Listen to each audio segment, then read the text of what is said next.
வாழ்க வையகம், வாழ்க வளமுடன். குரு வாழ்க, குருவே துணை. வணக்கம், நான் முஸ்தபா. இன்னைக்கு நம்ம பேச போகிறது குட்டி ஸ்டோரிஸ் வரிசையில் சிசுபாலனை பற்றிய ஒரு கதை. சிசுபாலன்கிறது மகாபாரதத்தில் ஒரு கதாபாத்திரம். கிருஷ்ணரோட எதிரியாக வருவார், கிருஷ்ணரை வெறுப்பவராக வருவார்.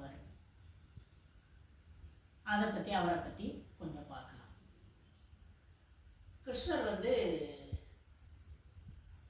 சேதி நாட்டு அப்படின்னு ஒரு நாடு, அந்த நாட்டோட அரசருக்கு அவங்க மகனாக பிறக்கார். இந்த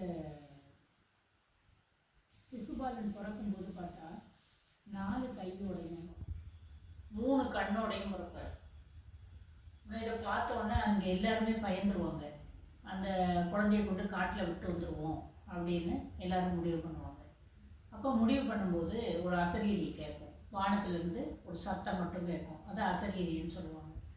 அது அரசே, நீங்கள் யாரும் பயப்பட வேண்டிய தேவையில்லை, இவன் ஒரு சிறந்த வீரனாக இருப்பான், உங்களுக்கு அதனால் ஒரு நல்ல பேர் தான் கிடைக்கும், நீங்கள் ஒன்றும் பயப்படாதீங்க, இந்த குழந்தைய கைவிட வேண்டாம், நீங்கள் வளருங்க.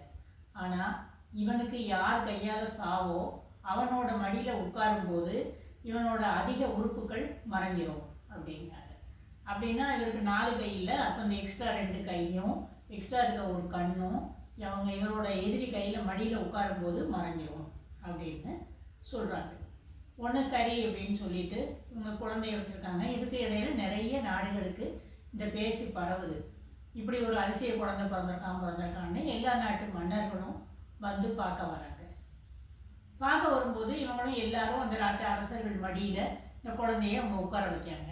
ஆனால் ஒரு மாறுதலும் நிகழலை. இதே நேரத்தில் இவங்க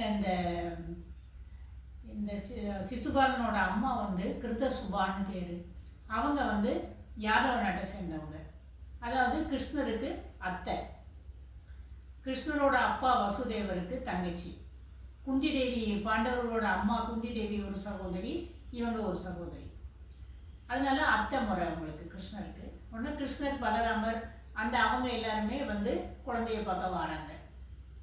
மடியில் வைக்கும்போது பலராமர் மடியில் வைக்காங்க, ஒன்றும் இல்லை. கிருஷ்ணன் மடியில் வச்ச உடனே அந்த கைகள் 2ம் கண்ணும் மறைஞ்சிருது. மறைஞ்ச உடனே எல்லாத்துக்கும் தெரிஞ்சிருது கிருஷ்ணர் தான் இந்த குழந்தையோட எதிரி அப்படிங்கிறது தெரிஞ்சிருது. தெரிஞ்ச உடனே சரி அப்படின்னு சொன்ன உடனே அவங்க அம்மாவுக்கு ரொம்ப பயமாக இருக்குது. உடனே மருமகன்ட்டு சொல்கிறாங்க கிருஷ்ணர்கிட்ட, எனக்கு ஒரு வரம் கொடுப்பா அப்படின்னு கேட்காங்க. உடனே என்ன வரம் வேணும் அப்படின்னு கிருஷ்ணர் கேட்க, என் மகனை கொல்லக்கூடாது அப்படின்னு. உடனே கிருஷ்ணர் சொல்கிறாரு, கொல்லக்கூடாதுன்னு கேட்காத, அவனுக்கு என்ன விதிச்சிருக்கோ அதான் நடக்கும். ஆனால் நான் ரொம்ப பொறுத்துக்கிடுறேன், நீ என்ன செய்யணும்னு சொல்லு அப்படிங்கிறார். உன்னைய அவன் 108 தடவை உன்னைய திட்டம் தண்ணியும் உன்னை வசப்படம் தண்ணி நீ பொறுத்துக்கோ, 108 விட்டு எல்லாம் மீறிட்டான்னா நீ அவனை என்னவும் செஞ்சுக்கோ அப்படின்னு அந்த அம்மா கேட்பாங்க. உடனே கிருஷ்ணரும் வரம் கொடுத்துட்டு போயிருந்தார். ஆனால் இந்த சிசுபாலனுக்கு கொஞ்சம் வளரும்போது அவனுக்கு எல்லாம் தெரியுது. இப்போ நம்ம எக்ஸ்ட்ரா இருந்த கையும் கண்ணும் இருந்ததுன்னா ஒரு அதிசய பிறவியாக நம்ம இருந்திருப்போம், அதை மறைய வச்சது கிருஷ்ணர் தான் அப்படின்னு ஒரு முட்டாள்தனமான போவோம். 2வது என்னென்னா, என்னோட எதிரி அவன் தான், அவனால் தான் நான் சாக போகிறேன் அப்படின்னு ஒன்று கிருஷ்ணன் மேலே ஒரு வெறுப்பு. இப்படியாக அவன் வளர்ந்துட்டு இருக்கான். ஆனால் பெரிய வீரனாக வளருதான், எல்லாம் இதாக இருக்குது. இந்த சமயத்தில் கிருஷ்ணனோட நண்பன் ஒருத்தன் ருக்மின்னு இருக்கான். அவனோட தங்கச்சி ருக்மணி. ருக்மணியை இவனுக்கு சிசுபாலனுக்கு கல்யாணம் பண்ணி கொடுக்கணும்னு ருக்மிணி நினைக்கான். உடனே சிசுபாலனுக்கு அது ஒரு ஆசை தான். இந்த நேரத்தில் அந்த கல்யாணத்துக்கு சுயம்பரம் நடக்காத ருக்மணி நான் கிருஷ்ணர் தான் கல்யாணம் பண்ணுவேன்னு சொல்லிக்கிட்டு இருக்கா. அவங்க வீட்டில் அதில் பிரச்சனை நடந்துக்கிட்டு இருக்கு. அந்த கல்யாண நேரத்தில் கிருஷ்ணர் ருக்மணியை கடத்திட்டு போயிடுவார். கடத்திட்டு போய் அவர் கல்யாணம் பண்ணிக்கிட்டார். இது பாதி இவருக்கு ரொம்ப வெறுப்பாயிருது. கடுமையான எதிரி, என்னோட எதிரி, முதல் எதிரி கிருஷ்ணர் தான்னு சிசுபாலன் சொல்லிக்கிட்டு இருக்கான். இப்படி இவனோட வரலாறு இந்த இதுக்கு என்னது அப்படிங்கிறது முதல்ல ஆதி காரணம் ஒன்று இருக்கும்ல, எதுக்காக ஒருத்தர் வெறுக்காங்க அப்படிங்கிறது. அது என்னன்னா, மகாவிஷ்ணுவோட வைகுண்டம். வைகுண்டத்தில் மகாவிஷ்ணுவோட மெய்காவலர்கள் முதல் அறை காவலர்கள், நிறைய வாசல்கள் இருக்கும். அதில் இது பேரை தாண்டின உடனே மகாவிஷ்ணுவோட அறை வரும். அந்த காவலர்கள் வந்து துவார பாலகர்கள்னு சொல்லுவாங்க புராணங்களில். அதில் ஜெய விஜயன் அப்படின்னு 2 பேர் இருக்காங்க. 2 பேர் இருக்கும்போது பிரம்மனால் படைக்கப்பட்ட 4 குமாரர்கள், மானசீக புத்திரர்கள்னு சொல்லுவாங்க. 4 புத்திரர்கள். ஆனால் அவங்க சின்ன ஒரு 5 வயசு பையன் மாதிரி தான் இருப்பாங்க, தவத்தில் சிறந்தவங்க. அவங்க வந்து மகாவிஷ்ணுவை பார்க்கணும் அப்படின்னு உள்ளே வரும்போது இந்த துவார பாலகர்கள் தடுத்து நிறுத்துறாங்க. அவரை பார்க்க முடியாது, அவர் ரெஸ்ட் எடுத்துகிட்டு இருக்காரு அப்படின்னு சொன்னால் இவங்க பார்த்தே தீரணுங்காங்க. அவர் முடியாது, இவங்க சின்ன குழந்தைகள் தானேன்னு அவங்க நினச்சி அவங்க சொல்கிறாங்க. ஆனால் இவங்க ஏற்றுக்கிடாம பூமியில் போய் போகிற அப்படின்னு சொல்லி சாபம் முடிச்சுட்டு போயிடுவாங்க. உடனே இவங்க 2 பேரும் பதறிடுவாங்க, என்னடா இது நம்ம பூமிக்கு அனுப்புதார அப்படின்னு. அப்போ மகாவிஷ்ணு அவங்க வருவார். சாபம் முடிச்சுட்டானா, சரி உனக்கு 7 ஜென்மத்துக்கு 7 ஜென்மம் எடுக்கணும், என்னோட பக்தனாக இருந்து எடுத்து நீங்கள் பிறகு திரும்ப வந்து என்னை அடையலாம், துவார பாலகராக மாறலாம். அப்படி இல்லைன்னா 3 ஜென்மத்துக்கு 3 ஜென்மம் எடுக்கணும், 3 ஜென்மமும் என்னோட எதிரிகளாக பிறக்கணும். ஏன்னா பக்தன் கூட கொஞ்ச நேரமாவது நம்மளை நினைக்காம இருப்பான், எதிரின்னா அவன் சதா சர்வகாலமும் என்னை நினச்சிக்கிட்டே தான் இருப்பான். அப்படி இருக்கு, நீ அதை ஏற்றுக்கிடுவியா அப்படின்னு கேட்பாங்க.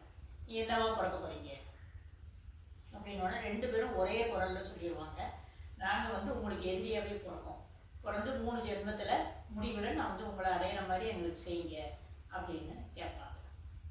கேட்டவுடனே இவர் சரி உனக்கு 3 யுகம் 3 ஜென்மம் இதுக்கு என்னோட எதிரிகளாக நீங்கள் இருந்துட்டு நீங்கள் வந்து இங்கே வந்து என்னை சேருங்க அப்படின்னு சொல்லிடுவார். இது நடந்தது வந்து சத்திய யுகங்கிற நேரத்தில். சத்திய யுகத்தில் இவங்க 2 பேரும் பூமியில் பிறக்காங்க. ஒருத்தன் வந்து இரண்யாட்சன் அப்படிங்கிற பேர்லையும், இன்னொருத்தன் இரண்யகசிபுங்கிற பேர்லையும் இந்த ஜெய விஜயர்கள் பிறக்காங்க. இந்த இரண்யாட்சன் தான் அந்த பூமியை கொண்டு போய் கடலுக்கு கீழே வச்சு அதுக்கப்புறம் இவர் வந்து மத்ஸ்ய அவதாரம் எடுத்து அந்த பூமியை மீட்டு கொண்டு வருவார், அவங்க கூட அவனை கொல்லுவார். அது இரண்யகசிபு வந்து நம்ம பக்த பிரகலாதனோட அப்பா. இவர் வந்து இல்லவே இல்லை, ஓம் இரண்யாய நமன்னா சொல்லணும்லாம் சொல்லி கடைசியில் நரசிம்ம அவதாரம் எடுத்து மகாவிஷ்ணு வந்து அவரை கொல்ற மாதிரி வரும். இது சத்திய யுகத்தில். அடுத்தால திரேதாயுகம். திரேதாயுகத்தில் வந்து ராவணனாகவும் கும்பகர்ணனாகவும் பிறந்தாங்க ஜெய விஜயர்கள். அதில் ராம அவதாரத்தில் அவர் வந்து அவங்கள கொண்டார். லட்சுமணங்கிறது வந்து ஆதிசேஷனோட இது, அவரும் சேர்ந்து அவங்களை கொண்டுட்டாங்க. 3வது இது வந்து தான் துவாபர யுகம், மகாபாரத காலம், கிருஷ்ணரோட காலம்.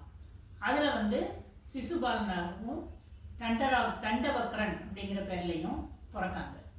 இந்த தண்டவக்ரன் வந்து அவ்வளோ பிரபலம் கிடையாது, ஏன்னா மகாபாரதத்தில் நிறைய குறுக்கீடு செய்ய மாட்டான், ஒரு 2-3 இடத்துல தான் வருவான். கடைசியில் பலராமர் அந்த அவங்களோட யுத்தத்தில் துவாரகை நாட்டில் நடக்கிற யுத்தத்தில் ஒரு பெரிய போர் பலராமன் கூட கடுமையான சண்டை போடுவார்.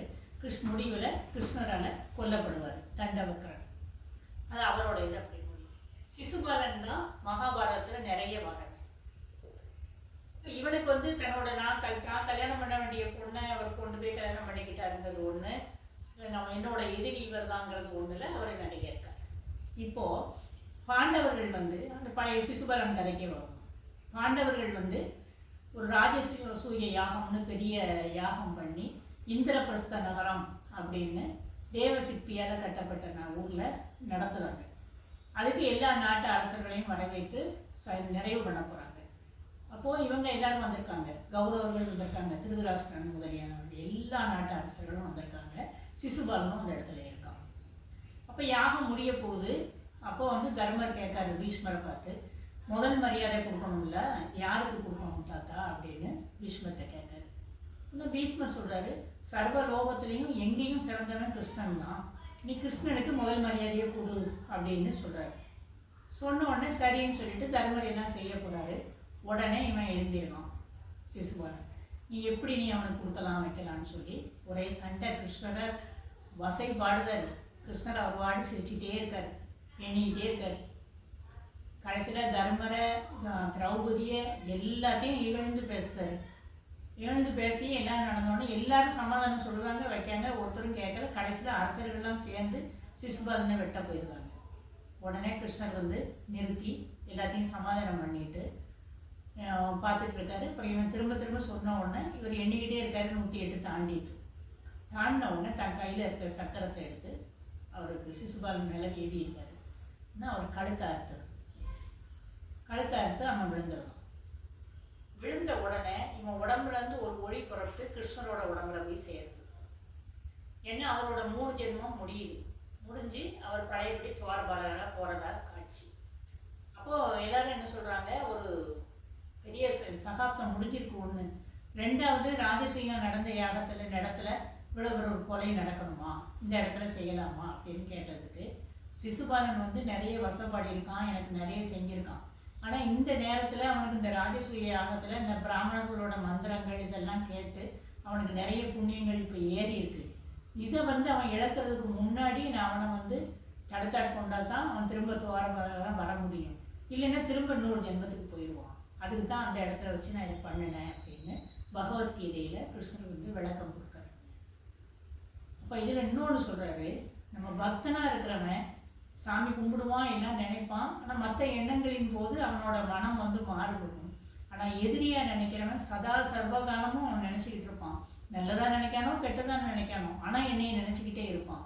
அதனால் அவனுக்கு வந்து சீக்கிரம் வந்து அவனுக்கு விடுதலை கிடைக்கும் அப்படின்னு சொல்கிறாரு.